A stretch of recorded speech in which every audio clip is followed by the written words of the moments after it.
que é trazer aí uma tentativa de uma reflexão um pouco mais ampla, né, um pouco mais estruturada em bases que não as bases costumeiras, dogmatismo, direito, porque nós sabemos que a parte da filosofia do direito e a parte de teoria do direito, de uma forma geral, incorporada aí sociologia, história, todas que versam aí sobre essa preocupação, elas são guardadas a ela os primeiros anos do curso, né, sendo que a ideia, né, seria de uma formatação do curso de Direito, uma ideia era dar bases para uma reflexão de todo o conteúdo dogmático. Mas, na verdade, o que acontece na prática, o que nós vemos, e aí nós já damos aula aí há uns 10 anos, no mínimo, é justamente o oposto, né? A dogmática ela se sobrepõe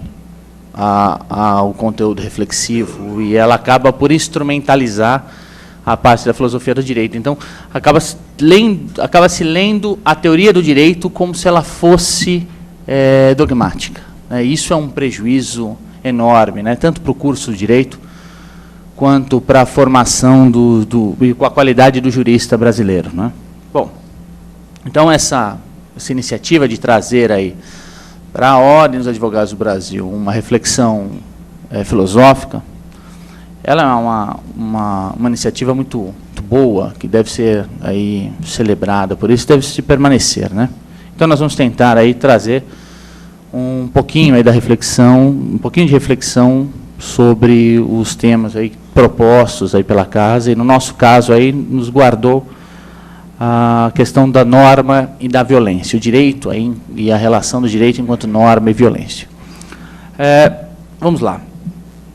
A questão da violência, no primeiro momento, ela se fundamenta na teoria do direito no princípio essencial do Estado moderno. A partir da criação do Estado moderno, se cria uma formatação principiológica estrutural, né, não de conteúdo, mas estrutural, que é o chamado poder coercitivo do direito.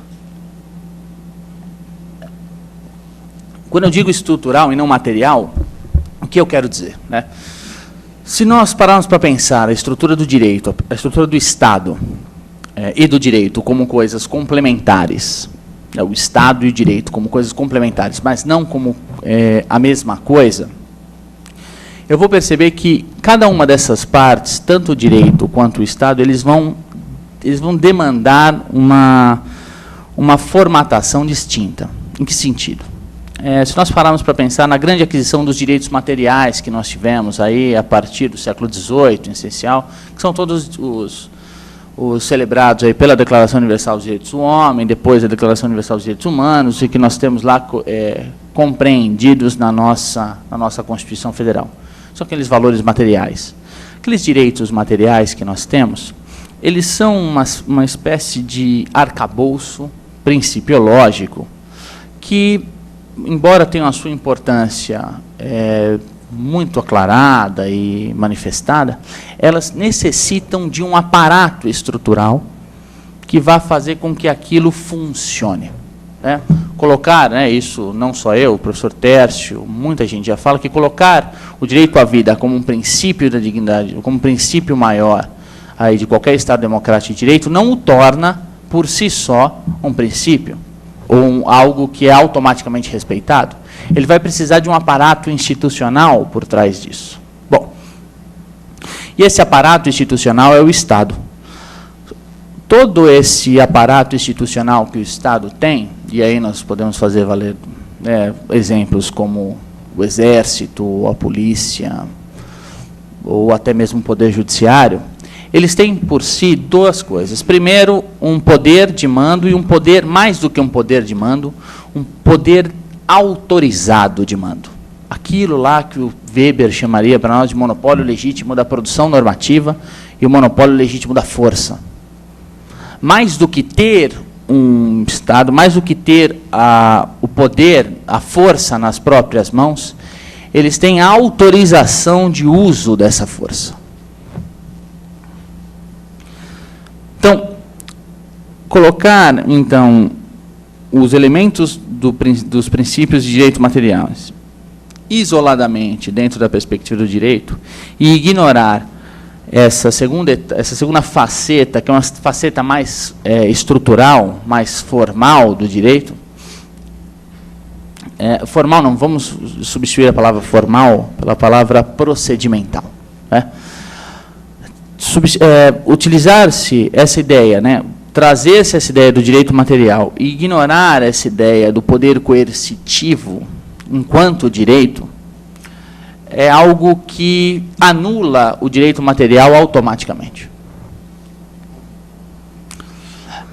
Se nós pararmos para pensar, por exemplo, numa perspectiva de Estado, e aí nós vamos valer, né, já daquela figura do Estado moderno, nós temos a chamar o que alguns autores, como um deles, o Ítalo Mereu, por exemplo, vai chamar de violência legal.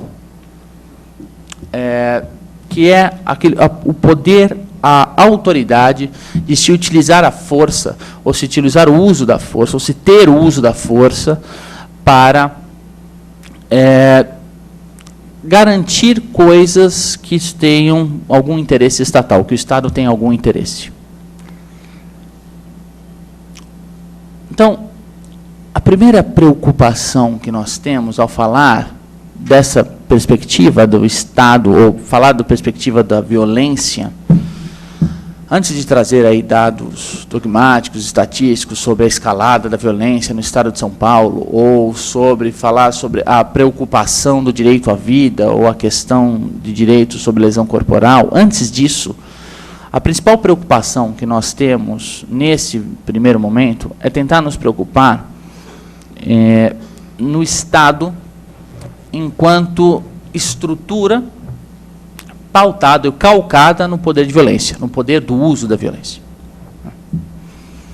Então, olha só. E aí os senhores me perdoem a informalidade e também o não uso de PowerPoints. Tal. Eu, muito embora não pareça, eu sou um professor da velha guarda, eu só consigo usar a saliva para falar. Né? E também a informalidade que nós estamos aqui num café, né, filosófico, embora não tenha café. Tem café? Então, muito bom. Então, nós temos o café, perdoe a minha... Mas, então, nós vamos tentar fazer a coisa de uma maneira mais reflexiva possível. Então, indo e voltando no raciocínio, sem aquele tom expositivo. E, com isso, eu também convido vocês, né, à medida em que eu vá falando, se acharem que tem alguma observação, algum comentário, por favor, imediatamente, né, a coisa que é fala é aberta. Eu estou aqui com a fala, mas, na verdade, é mais para suscitar as questões do que propriamente resolvê-las. Aliás, esse é o grande... Acho que esse é o grande conforto da filosofia do direito. Né? A gente não precisa responder nada. Né? A gente precisa fazer as perguntas corretas. Né? Então, olha só. Então, nos preocupar com essa ideia de violência, num primeiro momento, imediatamente, a palavra violência nos traz à mente a mesma preocupação, ou o mesmo tom, ou o mesmo sentimento, vamos falar assim, o mesmo sentimento que nos traria essa base que eu chamo do poder coercitivo do direito. Eu não, né? Isso é um princípio, que é o medo. A questão da violência, ela traz necessariamente, por trás de todo esse pano de fundo estrutural ou valorativo, ele traz o medo. Então, não só o medo da violência, ou a violência pelo medo. Né? São essas duas facetas. Né? Ao mesmo tempo em que eu tenho o medo da violência, e isso faz com que eu me acue ou fuja, eu também tenho uma outra reação completamente possível, que é eu atacar quando eu sinto medo. Isso os contratualistas já nos enchem de exemplos a respeito disso. O Hobbes, o início da guerra de todos contra todos, não é propriamente porque os seres humanos são violentos num primeiro momento, mas a natureza dos seres humanos é medrosa. Eles são medrosos e, pelo medo, eles atacam. Então, falar de violência necessariamente para nós, em qualquer esfera que nós discutamos a questão da violência, ela vai ser permeada pela questão do medo. ela vai ser permeada pela preocupação aí com o medo ou com o não sentir medo. Bom, e olha só.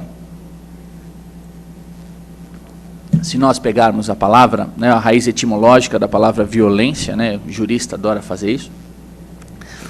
Se nós pegarmos a palavra violência, nós vamos ver lá que ela tem uma composição latina do vis, né, que é a força, e o violência vem de violentium, né, e o lentium, aí utilizado como sufixo, ele quer dizer algo contínuo, algo ininterrupto. Ou seja, aquele que detém a violência é aquele que usa continuamente a força.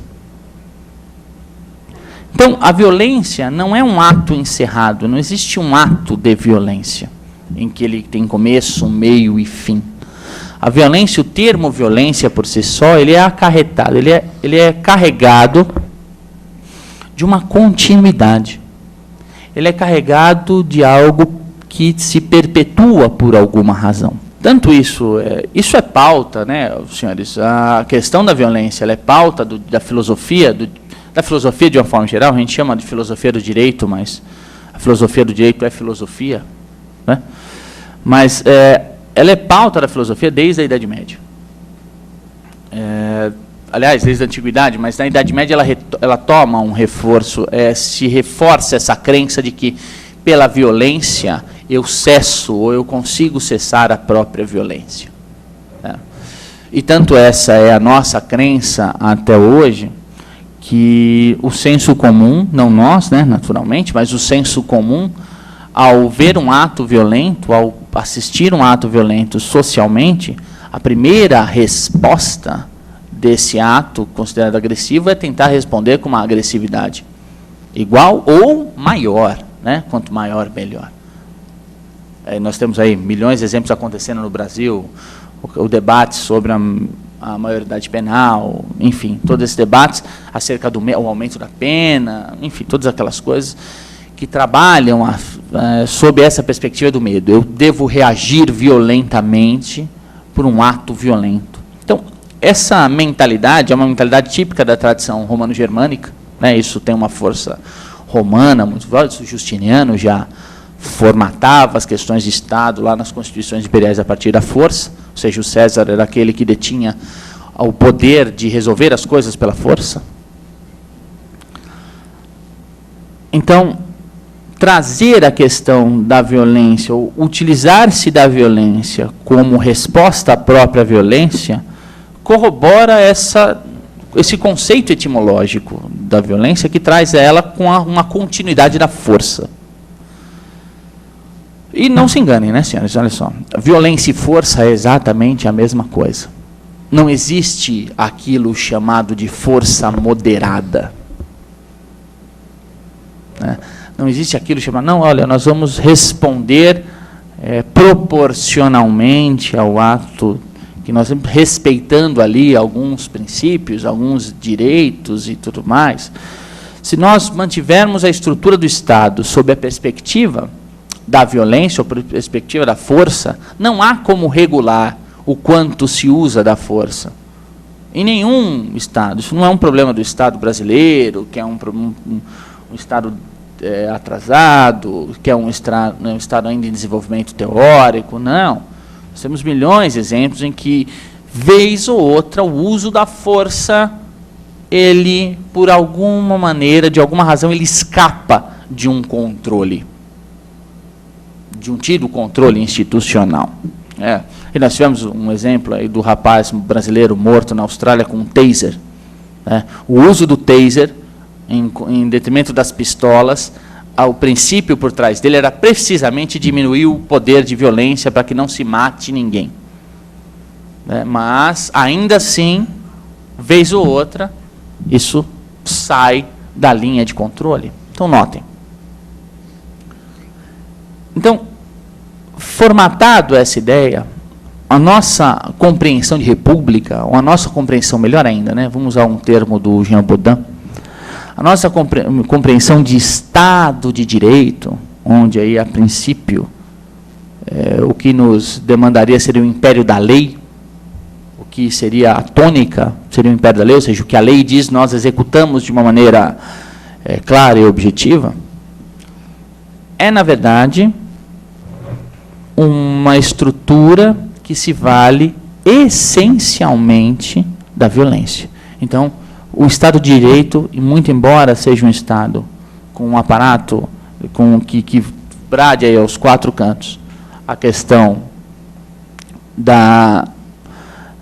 do controle ou do direito enquanto uma racionalidade, né, que o direito por si, a gente já vai falar um pouquinho, quando a gente for falar de norma, a gente vai falar um pouquinho dessa ideia da racionalidade por trás do direito, mas que ele, por si, utiliza-se de aparatos que tenham uma estrutura de força, uma perspectiva de força, uma coação. Tanto é que todas aquelas lições que nós temos em teoria do direito, eficácia, efetividade, eficiência, vigor, a palavra vigor já traz em si a ideia da vis, né? Todas essas ideias da obediência à norma, ela traz por trás dessa perspectiva a perspectiva da violência. Então, a coação, né? A sanção, a coerção, né, que é uma das piores violências para nós, seria a violência psicológica, o medo por trás. Isso tudo rotula não, mas isso tudo vai preenchendo um modelo de Estado, que é um modelo que se apresenta em linhas normativas como pautado na dignidade da pessoa humana, respeitando os valores do trabalho e da livre iniciativa e todos aqueles fundamentos da nossa Constituição, do artigo 1º, mas que por trás, para garantir todas essas questões, quando a racionalidade falha, eu uso a força, eu uso a violência. E eu uso a violência para coibir a violência. Então, notem, a norma, então, ela aponta, a primeira ponta na norma é essa ponta agressiva. A ponta do direito, que se vale do respeito à norma, é, de fato, essa ponta de agressividade. Bom, mas tem a norma também.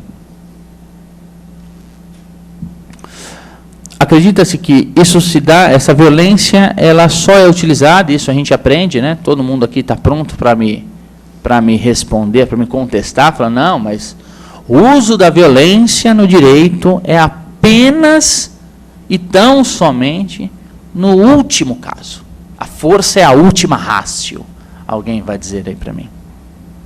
Eu só utilizo a força quando eu não tenho mais nenhum recurso, quando todas as outras vias foram esgotadas.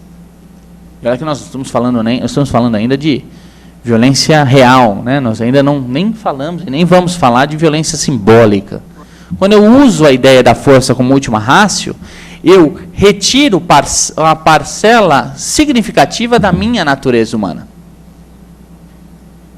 É normal, né? E aí, olha só, sem usar a palavra normal no sentido de normativo, mas é normal o camarada que se sente lesado por alguma razão querer responder a essa lesão de uma maneira idêntica ou mais forte. Aí é o medo, é aquela essência do medo que nós estamos para trás. Então, implicar em cada um de nós, né, colocar em cada um de nós essa responsabilidade de abdicar da nossa parcela humana, vingativa, que quer olho por olho, né, o velho e bom princípio do talhão, lá no Código de Hammurabi, é nos exigir algo muito complicado, que é nos abdicar dessa questão da vingança. A legítima, não é nem legítima defesa isso, né? A questão da legítima defesa como violência controlada. E a legítima defesa é um exemplo daquilo que nós estamos falando agora, da possibilidade de controlarmos o uso da nossa própria força, né?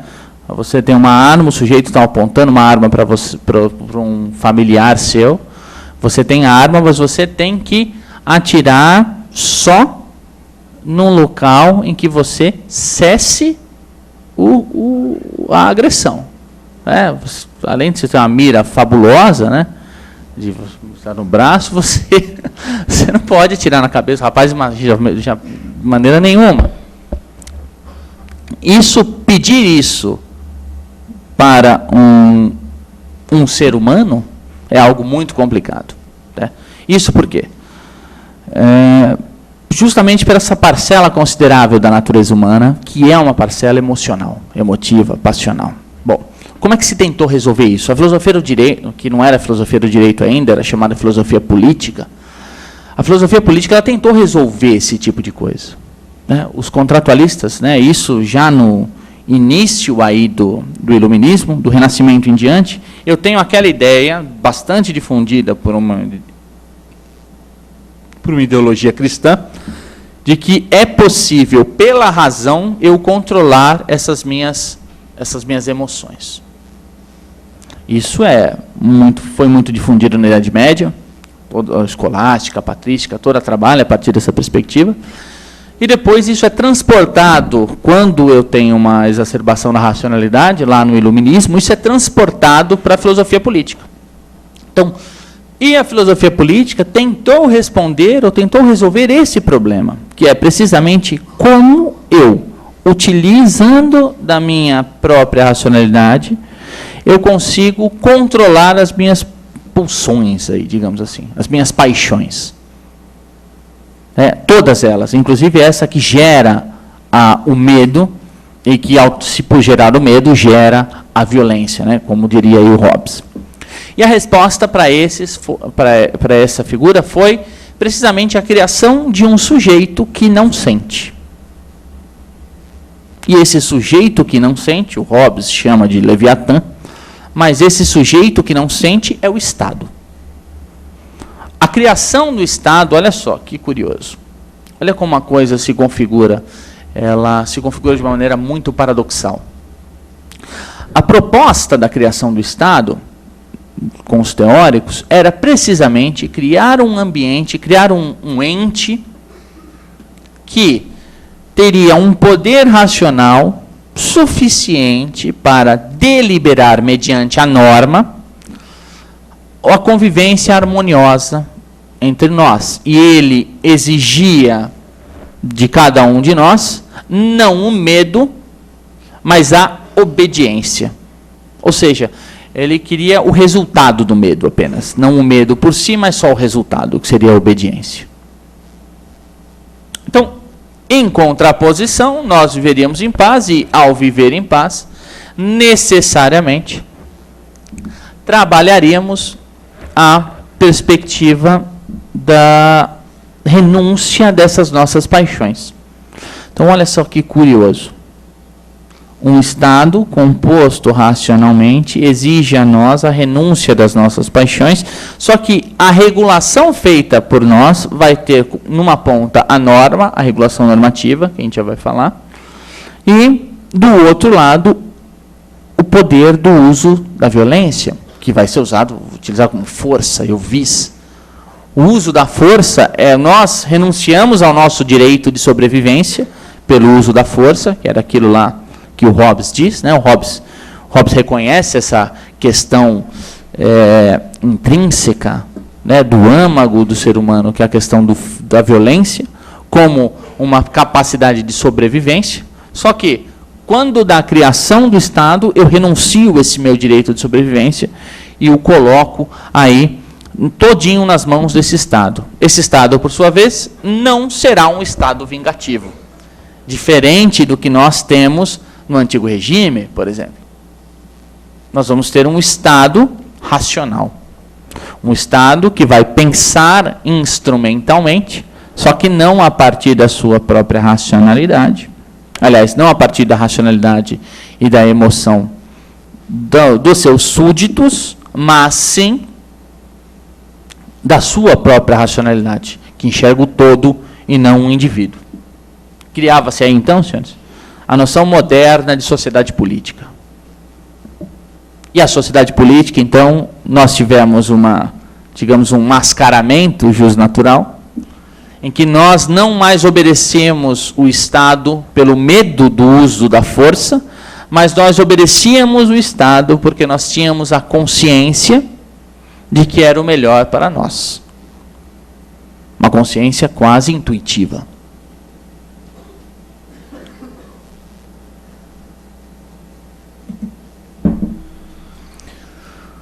O acesso a essa minha consciência, ele era um acesso que eu não tinha mais, né? Como eu renunciei a absolutamente tudo, eu absolutamente não penso, eu obedeço. E o Estado, então, pensava por mim, e ao pensar por mim, ele deixava, já trazia as coisas absolutamente prontas para que eu seguisse. Surge aí, então, a chamada norma jurídica, né? E aí a palavra norma, vamos voltar, né, para a etimologia da palavra norma.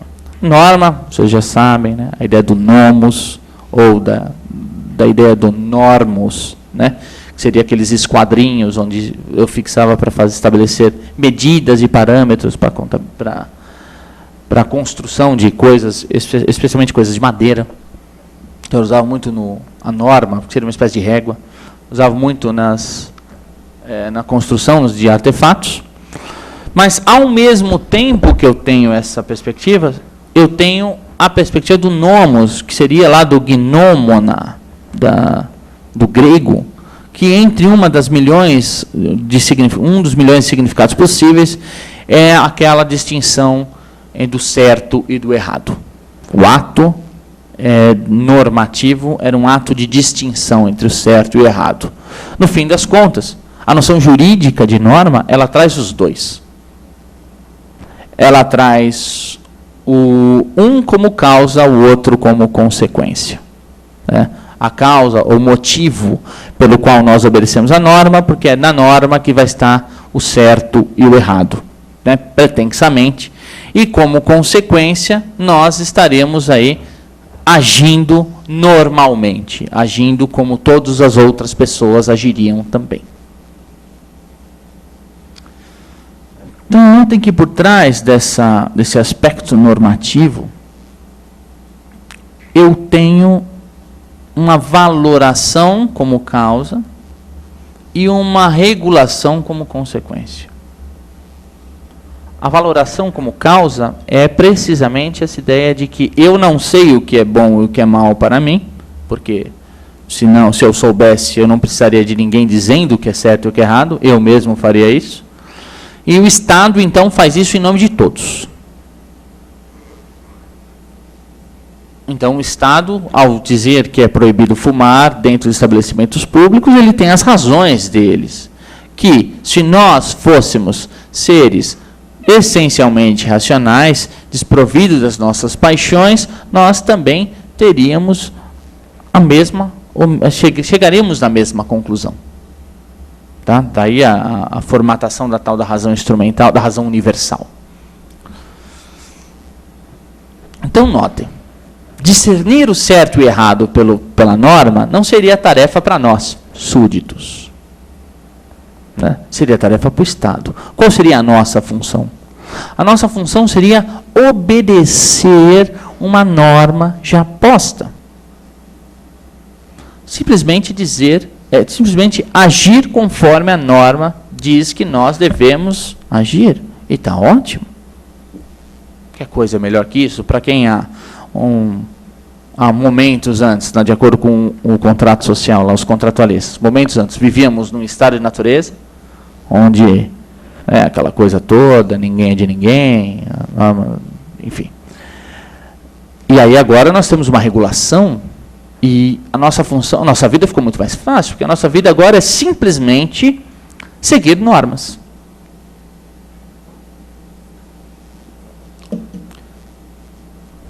Aí alguém pode levantar a mão e falar, e se eu não quiser? Tudo bem, estou vendo a norma.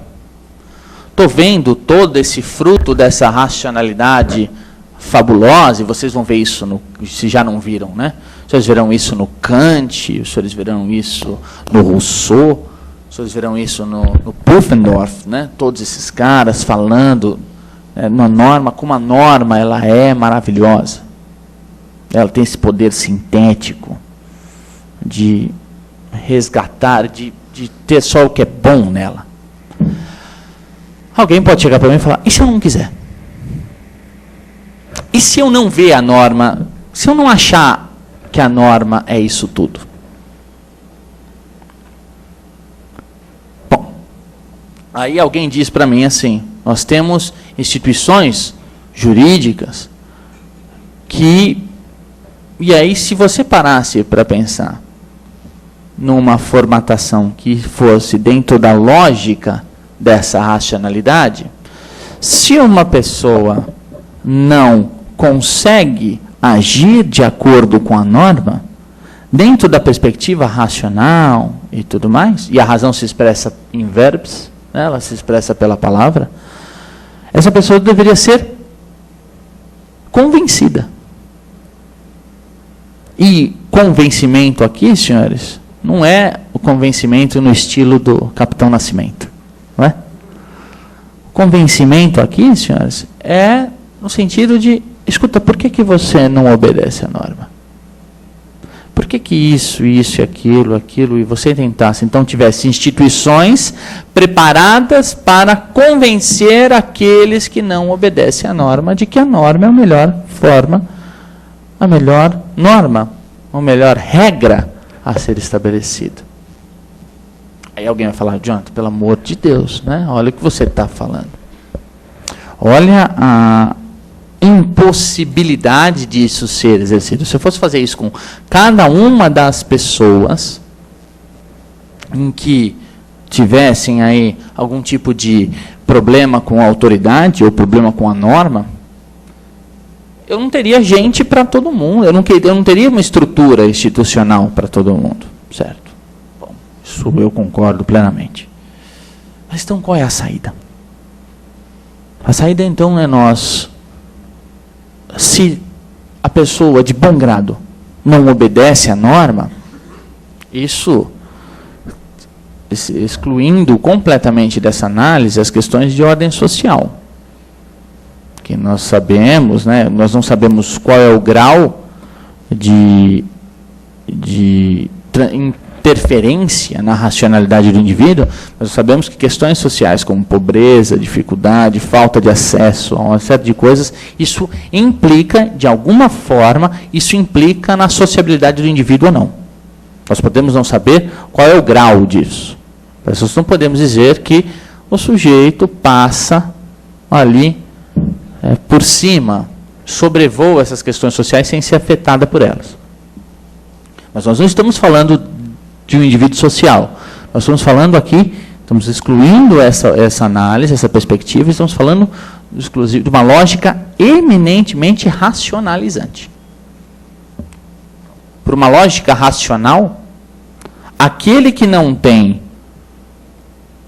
concordância com a norma, que não concorda com a norma, de alguma forma, esse sujeito ele deve ser impelido por alguma razão ou de alguma forma a voltar a se estabelecer, a agir conforme aquela norma. Bom, o grande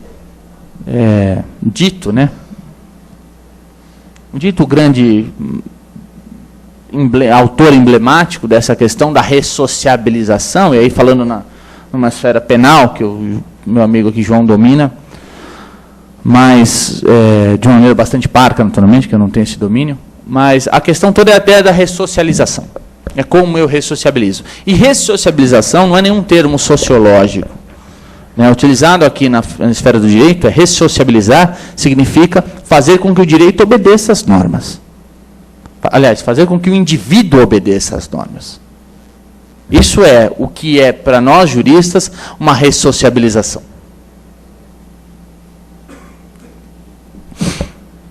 Então, notem, dentro de uma norma, que é esse fruto, essa síntese do racional, ela não permite, de alguma forma, ela não permite esse espaço, de alguma forma, ela não permite uma racionalidade reversa, ou uma reflexividade reversa.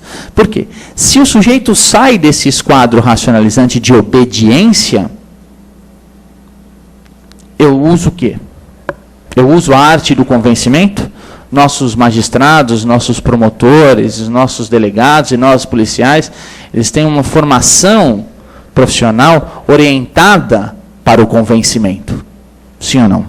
Você lembra antigamente que nós tínhamos aqueles cacetetes da tropa de choque, que era escrito diálogo? Lembra? Então. Exatamente. Né? Essa é a ideia.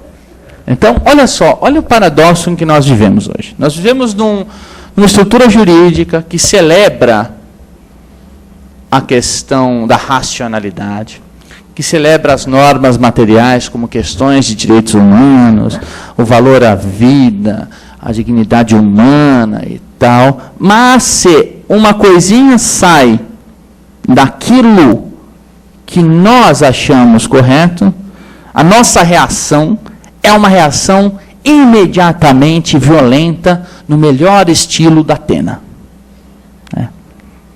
E violência, olha só, o que nós queremos dizer aqui? Violência, como nós já falamos, não é eu essencialmente bater num sujeito ou matá-lo. Isso não é só esse tipo de violência que nós temos. Nós temos a violência judicial, né, toda aquela estrutura do júri, por exemplo, em que o réu não pode falar livremente, ele é conduzido, ele tem que responder as questões. Isso é um tipo de violência. Isso por quê? Por que a coisa é assim? Porque nós temos uma estrutura diversificada, nós temos duas formações que são descompassadas entre o Estado e o direito. Tiveram evoluções completamente diferentes, que se constituem como elementos diferentes, e, de repente, lá no século XIX, no começo do século XX, eles convergem e se tornam um Estado democrático. Mas a formação do Estado, como nós conhecemos, é uma formação violenta, herdada do antigo regime, né? A auctoritas, a maiestas, todos aqueles princípios ligados na vis virtutis do príncipe, como diria lá o Maquiavel, todas elas são transportadas para o cenário estatal pela lei, mas mantém-se exclusivamente como os critérios de legitimação do Estado. E um pouco mais distante dali, a estrutura jurídica ela retoma uma outra linha. Ela retoma uma linha não tão prática. Né? A estrutura estatal ela é uma linha mais pragmática, mais prática, está ligado às questões de guerra, está ligado à paz de Westfália, depois da Primeira Guerra, a Segunda Guerra. As evoluções estatais elas têm uma ordem pragmática, lidando com uma estrutura histórica realizada. Não é a melhor que nós temos, mas o Holocausto estava aí, a gente tem que fazer alguma coisa a respeito disso. Então foi formatado as questões nucleares, depois o comércio internacional. As questões existem e precisam ser reguladas entre os Estados. Agora, a formação do direito moderno que nós temos é uma formação acadêmica, universitária, que se desenvolveu em grande parte, olha só como uma coisa é maluca, ela se desenvolveu em grande parte em países anglo-saxões que não utilizam um sistema romano germânico como aplicadores. Então, eles têm um objeto de estudo jurídico que é o mesmo que o nosso, os universos universitários, e, ao lado disso, eu tenho uma prática ligada aos costumes jurisdicionais, os cases e todas aquelas coisas. E, de repente, isso, depois de 45, isso é tido como uma tônica uniforme. Eu preciso unificar um Estado que tem uma origem violenta e o direito que tem uma origem acadêmica. E eu preciso adequar os dois sem necessariamente mexer na questão do Estado. Eu tento utilizar a mesma estrutura do Estado do século do século XVII, para resolver questões materiais de direito do século XXI. É óbvio que isso não vai dar certo. É óbvio. A gente pode falar horas aqui, mas vamos enxugar. A questão que nos trazem acerca da racionalidade não é a racionalidade em si. Porque a roupagem da racionalidade, tanto nas decisões judiciais, e me perdoem aqui os magistrados presentes, não é um ataque pessoal, né? Tanto na produção normativa, e me perdoem os legisladores presentes, isso também não é um ataque pessoal, ele é completamente esvaziado de racionalidade. E eu não estou dizendo nem aquela racionalidade jurídica, sistêmica, que todos nós aprendemos lá com o Norberto Bobbio. Né? Não estou dizendo nem essa racionalidade, eu estou dizendo uma racionalidade lógica. Então, o que nos resta da norma? Na verdade, o que vem da norma para nós? Senhores, o que vem da norma para nós, e infelizmente Kelsen se mostra cada vez mais certo ao longo dos anos, que é o que sobra da norma para nós, é a autoridade. É a autoridade de quem emana a norma. E para nós, então, senhores, a única coisa que resta da norma é a obediência. Obrigado.